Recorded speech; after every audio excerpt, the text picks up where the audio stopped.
अंधेरी रात, मेघालय का नोहकलिकाई वाटरफॉल, जिसे चारों तरफ से बादलों ने ऐसे घेर रखा था मानो उसकी सुरक्षा कर रहे हो। रात के अंधेरे में झरने की आवाज ऐसे महसूस होती थी जैसे किसी दानव को जंजीरों में जकड़ रखा हो और वो छुड़ाने की कोशिश कर रहा हो। इसी बीच गांव की तरफ से एक शोर गूंजता हुआ झरने की तरफ आया। वो भीड़ एक लड़के के पीछे भाग रही थी जिसके हाथ में एक चाकू था। वो लड़का भागते भागते नोहकलिकाई वाटरफॉल पर आकर रुका। भीड़ भी कुछ दूर रुक गई। इसने मेरी बेटी को मार डाला, इसको भी वैसे ही तड़पा तड़पा कर मारो।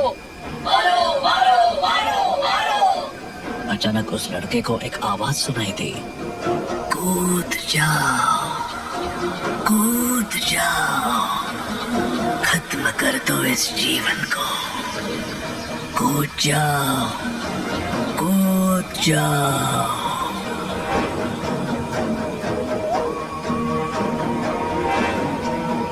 वो भूतिया झरना है, हम वहाँ नहीं आएंगे। इधर आजा चुपचाप। वो भीड़ क्या चिल्ला रही थी उस लड़के को कुछ सुनाई नहीं दे रहा था।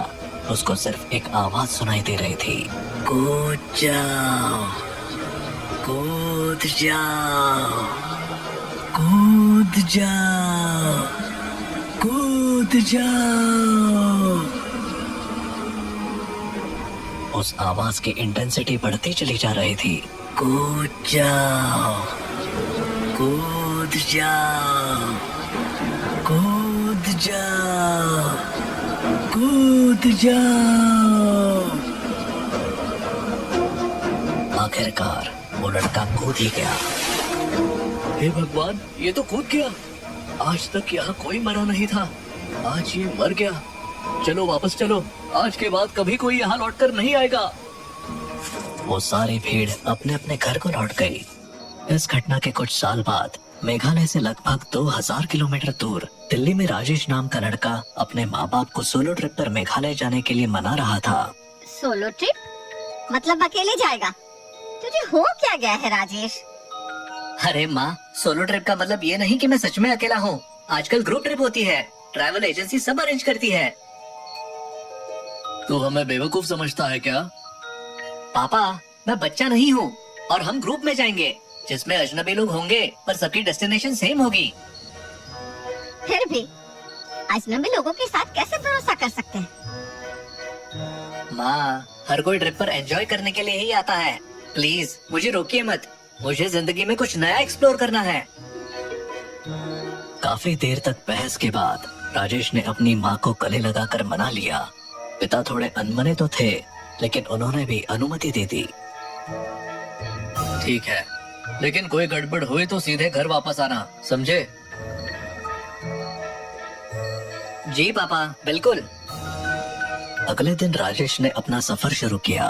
दिल्ली से मेघालय तक का सफर लंबा था। ट्रेन में सफर के दौरान उसने अपने ग्रुप के लोगों से मुलाकात की। मनदीप, इरफान, सलीना, ज्योति और राहुल। ट्रेन का सफर खत्म होने के बाद उन्होंने बस से अपनी मंजिल की तरफ बढ़ना शुरू किया। ये पहाड़ और हरियाली देखकर तो मन ही शांत हो गया। Seriously, it's amazing. बस अब एक पतली सी सड़क पर चल रही थी। घना जंगल चारों तरफ से फैला हुआ था। तभी अचानक बस का रेडियो चालू हो गया। तुम लोग यहाँ क्यों आए हो? वापस चले जाओ। रेडियो किसने चालू किया? ये तो अपने आप ही चालू हो गया। सुनाई नहीं दिया? वापस चले जाओ। ड्राइवर ने रेडियो बंद करने की कोशिश की लेकिन वो बंद नहीं हुआ। सभी सहम गए। ये क्या मजाक है? कौन कर रहा है ये सब? ये कोई मजाक नहीं है, ये जगह भूतिया है। मैंने पहले भी सुना है कि यहाँ अजीब चीजें होती है। तभी रेडियो बंद हो गया और बस की लाइट्स भी एक पल के लिए बंद हो गई। अंधेरे में सब एक दूसरे को पकड़कर बैठे रहे। ये क्या था? ड्राइवर साहब, ये आपकी कारस्तानी तो नहीं है? प्री रिकॉर्डेड ऑडियो बजा रहे हो?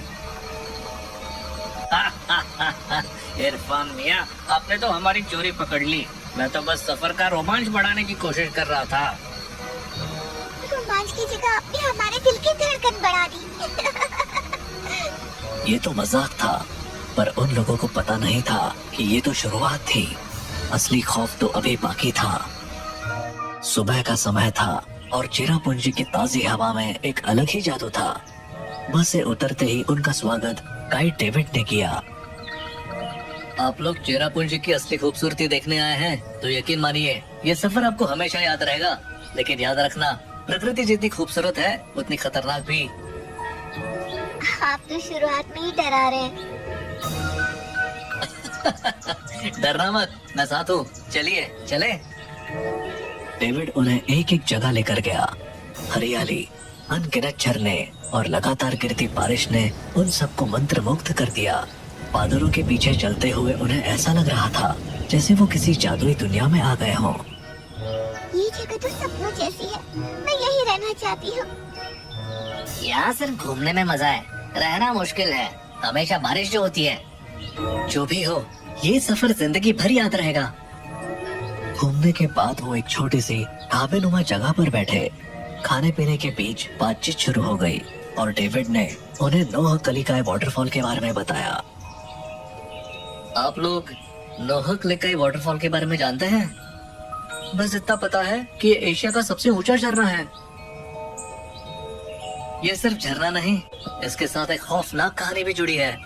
कहानी के मुताबिक कई साल पहले यहाँ एक महिला रहती थी जिसका नाम लिकाई था। उसने अपने बेटी को पालने के लिए दूसरी शादी की, लेकिन उसका दूसरा पति बहुत ही क्रूर था।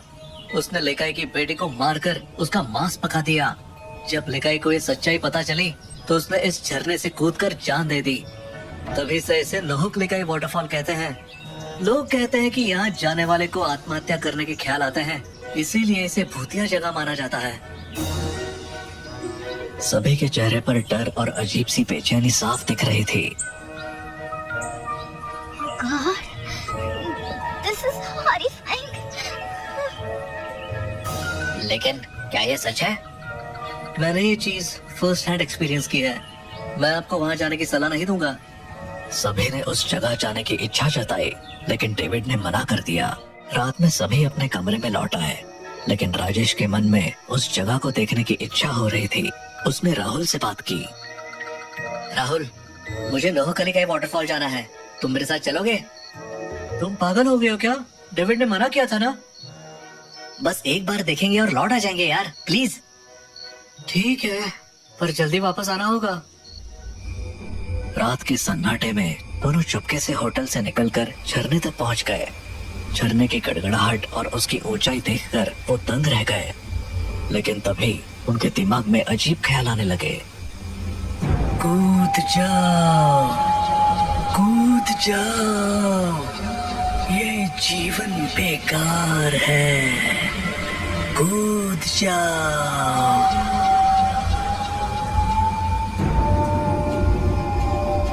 राजेश, ये आवाज सुन रहे हो ना? हाँ, हमें यहाँ से निकलना चाहिए। राजेश ने वहाँ से हटने की कोशिश की, लेकिन राहुल वहीं रुक गया। राहुल, चलो यहाँ से। कूद जाओ, कूद जाओ, कूद जाओ। राहुल जैसे हिप्नोटाइज हो चुका था। राजेश ने उसे बार बार बुलाया, लेकिन राहुल ने झरने की तरफ कदम बढ़ा दिए और अचानक उसमें कूद गया। बहुत चक्कर रह गया। डरा सहमा राजेश होटल वापस भागा और सबको जगा कर ये बात बताई। सबने उसे बहुत डांटा और फटाफट झरने की ओर दौड़े। वहाँ पहुँचने पर उन्हें राहुल का जूता मिला। ये क्या हो गया?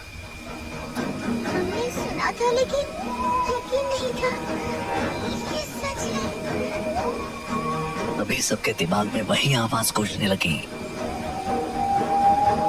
कूद जाओ, कूद जाओ।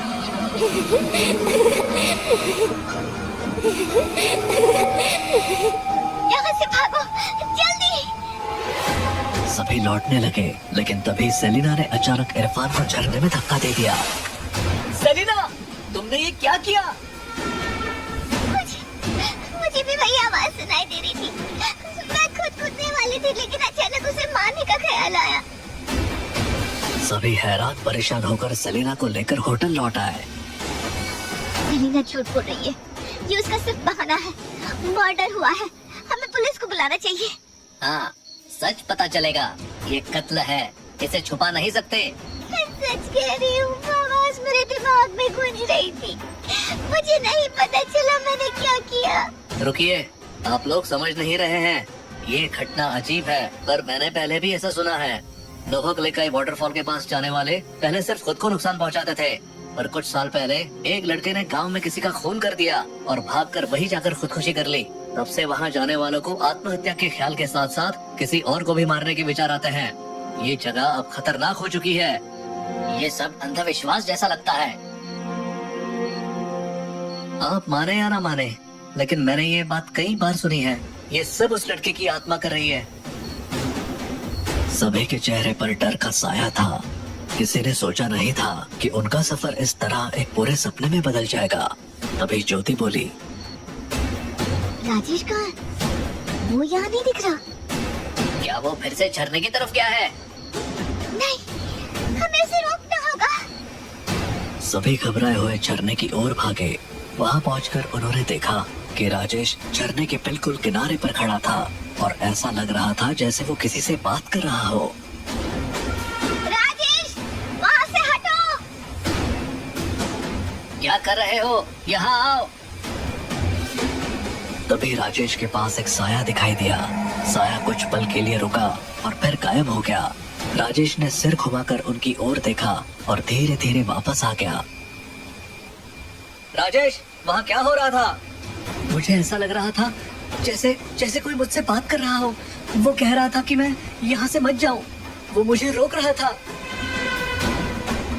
सभी ने घबराकर राजेश को वहां से दूर किया और वापस लौटे, और उन सब ने फैसला किया कि अब उन्हें दिल्ली लौट जाना चाहिए। बस चल पड़ी। धीरे धीरे लंबे सफर और मानसिक थकावट के चलते सभी सो गए। लेकिन रात के अंधेरे में राजेश अचानक उठ गया। उसकी आंखें लाल थी और उसमें कोई इमोशन नहीं थे। वो अपनी जेब से एक चाकू निकालकर धीरे धीरे अपने साथियों की तरफ बढ़ा। तुम सबको जाना होगा, तुम सबको जाना होगा। राजेश ने एक एक करके सभी को चाकू मारना शुरू कर दिया। उनकी चीखें सुनने वाला ड्राइवर के सिवा कोई नहीं था। ये लड़का पागल हो चुका है। ये आत्मा का खेल है। इसे रोकने का एक ही तरीका है। राजेश जब ड्राइवर की तरफ बढ़ा तो ड्राइवर ने बस को रोकने की बजाय तेज रफ्तार से चलाते हुए उसे सीधा खाई में गिरा दिया। बस एक जोरदार धमाके के साथ नीचे गिरी और पल भर में आग की लपटों में गिर गई। राजेश, ड्राइवर और बाकी सभी की मौत हो गई।